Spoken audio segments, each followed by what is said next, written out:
5 തലമുറകളായി നിങ്ങൾക്കൊപ്പം PRS hospital. Sasi Tharoor മിന്നുന്നു വീണ്ടും മിന്നുകയാണ്. ഇപ്പോൾ ഇത് 2 ആഴ്ച അദ്ദേഹം UK റഷ്യയിലുമായിട്ട് പോവുകയാണ്. അദ്ദേഹം ഇങ്ങനെ സഞ്ചരിച്ച് നടക്കുകയാണ്, ഒരു എന്താണ് പരുന്തിനെ പോലെ. ഇപ്പം 2 ആഴ്ച പോകുന്നത് വിദേശകാര്യ സമിതിയുടെ ചെയർമാൻ എന്നുള്ള നിലയിൽ, പാർലമെൻ്ററി സമിതിയുടെ കാര്യസമിതിയുടെ ചെയർമാൻ എന്നുള്ള നിലയിൽ 2 ആഴ്ച അതിന് UK റഷ്യയിലേക്ക് പോകണം. അക്കൂട്ടത്തിൽ നമ്മുടെ ഈ വിഷയങ്ങളും കൂടി, ഓപ്പറേഷൻ സിന്ദൂറിൻ്റെ വിഷയങ്ങൾ കൂടി സംസാരിക്കുമായിരിക്കാം. പക്ഷേ അതും പാർട്ടി അറിയിച്ചിട്ടില്ല. പക്ഷേ പാർട്ടി അത് അറിഞ്ഞതായി ഭാവിച്ചിട്ടുമില്ല. പാർട്ടി അറിയിക്കാതെ ശശി തരൂർ മോഡി തരുന്ന എല്ലാ ഓഫറുകളും എടുക്കുന്നു. പാർട്ടി ഇത് അറിഞ്ഞതായി ഭാവിക്കുന്നില്ല. എന്തൊരു പാർട്ടിയാണിത്? ശശി തരൂരിനെ പോലെയുള്ള വലിപ്പമുള്ള ഒരാളിനെ, പദവി കൊണ്ട് വലിപ്പമുള്ള ഒരാളിനെ ഉൾക്കൊള്ളാൻ മാത്രം കോൺഗ്രസ്സിന് ഒരു ആംബിയൻസ് ഇല്ലയോ? പലരും ചോദിക്കുന്നത്. എൻ്റെ ചോദ്യമല്ല, ഇത് ട്രോളിൻ്റെ മഴയാണ്. അതോ ശശി തരൂർ മനഃപൂർവ്വമായി ഇതൊക്കെ ചെയ്യുന്നതാണോ? എന്തിനാണ് കോൺഗ്രസ്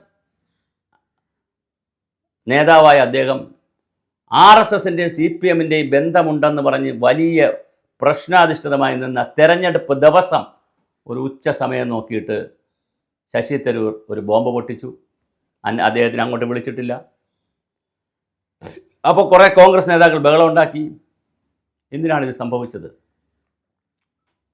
ശശി തരൂരിനെ കളയാനും കഴിയുന്നില്ല, കഴിച്ചിട്ട് ഇറക്കാനും പറ്റുന്നില്ല, ഇനിച്ചിട്ട് മധുരിച്ചിട്ട് തുപ്പാനും കഴിയുന്നില്ല. അദ്ദേഹത്തിനെ കളഞ്ഞാൽ അദ്ദേഹം മോഡിയോടൊപ്പം പോവുകയും വലിയ തോതിൽ കോൺഗ്രസിന് ക്ഷീണമുണ്ടാക്കുന്ന പല കാര്യങ്ങൾ അവിടെ ഇരുന്ന് പറയും. ശശി തരൂർ മന്ത്രിയാവുന്നതിലോ ഗവർണറാവുന്നതിലോ അല്ല കോൺഗ്രസിന് എതിർപ്പ്. അദ്ദേഹം ക്രൗഡ് പുള്ളറാണ്, പബ്ലിക് ഒപ്പീനിയൻ മേക്കറാണ്.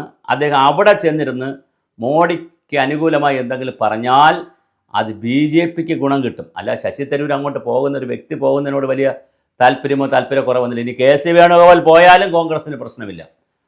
പക്ഷെ ശശി തരൂർ പോയാൽ അദ്ദേഹം കുറച്ച് ആളുകളെ കൊണ്ടുപോകുന്ന ആളല്ല. അതുമാത്രമല്ല സംഭവിക്കുക, അദ്ദേഹം നല്ല പബ്ലിക് ഒപ്പീനിയൻ മേക്കറാണ്. അദ്ദേഹത്തിൻ്റെ വാക്കുകൾ കേൾക്കാൻ ഇന്ത്യയിലൊരു സമൂഹമുണ്ട്, ലോകത്തൊരു സമൂഹമുണ്ട്. അപ്പോൾ അവിടെ ചെന്ന് മോഡിക്ക് വേണ്ടി ഒരുപാട് PR വർക്കൊക്കെ ചെയ്തു കഴിഞ്ഞാൽ സ്വാഭാവികമായിട്ട് അടുത്ത തിരഞ്ഞെടുപ്പിലും മോഡി ഇങ്ങനെ വികസിത ഇന്ത്യ എന്നൊക്കെ പറഞ്ഞ്, ഭാരതം എന്നൊക്കെ പറഞ്ഞ് മോഡി ഇങ്ങനെ തുടർച്ചയായിട്ട് ഭരിക്കുമോ അല്ലെങ്കിൽ BJP വരുമോ എന്നുള്ള ഭയമാണ് കോൺഗ്രസിന് ഇതിൽ നിന്ന് പിന്നോട്ട് വലിക്കുന്നത്. അതുകൊണ്ടാണ് മല്ലികാർജ്ജുന ഖാർഗെ ആകട്ടെ, നമ്മുടെ രാഹുൽ ഗാന്ധി ആകട്ടെ, പ്രിയങ്ക ഗാന്ധി ആകട്ടെ, സോണിയാഗാന്ധി ആകട്ടെ, AICCയുടെ നേതൃത്വമാകട്ടെ, എന്തെല്ലാം പറയുമ്പോഴും ശശി തരൂരിനെ മയപ്പെടുത്തുന്നത്. എത്ര കണ്ട് ശശി തരൂരിനെ മയപ്പെടുത്തുന്നുവോ അത്ര കണ്ട് അയാൾ ഉറയ്ക്കുകയാണ്. ഇതൊരു വല്ലാത്ത രാഷ്ട്രീയമാണ്. എന്താണ് കോൺഗ്രസ്സിന് അങ്ങനെ തീരുമാനിക്കാൻ കഴിയുന്നില്ല എന്നുള്ളതൊരു ദൗർബല്യം. എന്താണ്? സംഘടനാപരമായ ദൗർബല്യമാണ്. ഒന്നിൽ അദ്ദേഹത്തോട് ചോദിക്കുക, നിങ്ങൾ പാർട്ടിയുടെ അനുവാദമില്ലാതെ മോഡി ഗവൺമെൻറ്റിൻ്റെ കീഴിൽ ഇങ്ങനെ ഓരോന്നിനും പോണോ? പക്ഷെ അങ്ങനെ ചോദിക്കാനുള്ള ധൈര്യവും പോരാ. അല്ലെങ്കിൽ താങ്കൾ പുറത്തേക്ക് പോകൂ എന്ന് പറയാനുള്ള ധൈര്യവും പോരാ. അപ്പോൾ പിന്നെ ഇഗ്നോർ ചെയ്യുക എന്നുള്ളതാണ്. ആ ഇഗ്നോർ ചെയ്യുന്ന ഗ്യാപ്പ് നോക്കി, അവോയ്ഡ് ചെയ്യുന്ന ഗ്യാപ്പ് നോക്കി ശശി തരൂർ വളരെ വലിയ തോതിൽ വിദേശ പര്യടനവും മറ്റു രീതിയിലൊക്കെയുള്ള പ്രവർത്തനങ്ങൾ നടത്തുകയാണ്. എന്തായാലും കൊള്ളാം. ഇതൊരു പൊളിറ്റിക്കൽ വിദ്യാർത്ഥികളെ സംബന്ധിച്ചിടത്തോളം, അല്ലെങ്കിൽ പൊളിറ്റിക്കൽ അനലിസ്റ്റുകളെ സംബന്ധിച്ചിടത്തോളം മറ്റൊരു കേസ് സ്റ്റഡിയാണ്. ഒരു സോഷ്യൽ എഞ്ചിനീയർ എന്നുള്ള കൺസെപ്റ്റിൽ വരുന്ന മറ്റൊരു കഥാപാത്രമാണ് നമ്മുടെ ഞാൻ സൂചിപ്പിച്ച ശശി തരൂർ. അദ്ദേഹം രാഷ്ട്രീയത്തിൽ വന്നു, അദ്ദേഹത്തിനൊരു മന്ത്രിസ്ഥാനം കിട്ടി.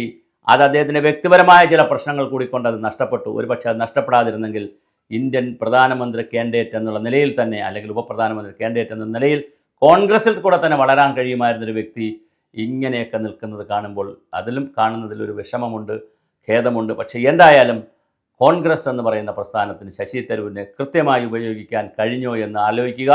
രാഷ്ട്രീയത്തിൽ വന്ന ശശി തരൂർ, കോൺഗ്രസിനകത്ത് നിന്ന് ശശി തരൂർ തനിക്ക് കിട്ടിയ ഒരു കരിയർ, അല്ലെങ്കിൽ ഒരു പൊളിറ്റിക്കൽ കരിയറിനെ നന്നായി കൊണ്ടുപോകാൻ കഴിഞ്ഞോ എന്നും ശശി തരൂർ ആലോചിക്കുക.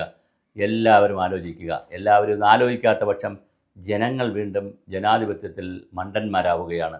എല്ലാ പൊറാട്ട് നാടകങ്ങളും കാണേണ്ടി വരുന്നു. എന്നാലും പോളിംഗ് ബൂത്തിൽ വോട്ടിൻ്റെ ദിവസമാകുമ്പോൾ നമ്മൾ പോയി ഓരോ ആളുകൾക്കായിട്ട് കൈപ്പത്തിക്കും BJPക്കും അല്ലെങ്കിൽ താമരയ്ക്കും അല്ലെങ്കിൽ അരിവാൾ ചുറ്റ നക്ഷത്രത്തിനും അരിവാൾ നിൽക്കാതിനുമൊക്കെ നമ്മൾ കുത്തും. ആ കുത്തുന്നതാണ് നമ്മുടെ ജനാധിപത്യത്തിൻ്റെ ദൗർബല്യമെന്ന് ഈ നേതാക്കൾക്കറിയാം, ഈ പാർട്ടികൾക്കറിയാം. അതുകൊണ്ട് അവർ നമ്മളെ പരിഹസിച്ചുകൊണ്ടേയിരിക്കും. നമുക്ക് ഈ പരിഹാസം കാണാം, വീണ്ടും പോയി വോട്ട് ചെയ്യാം.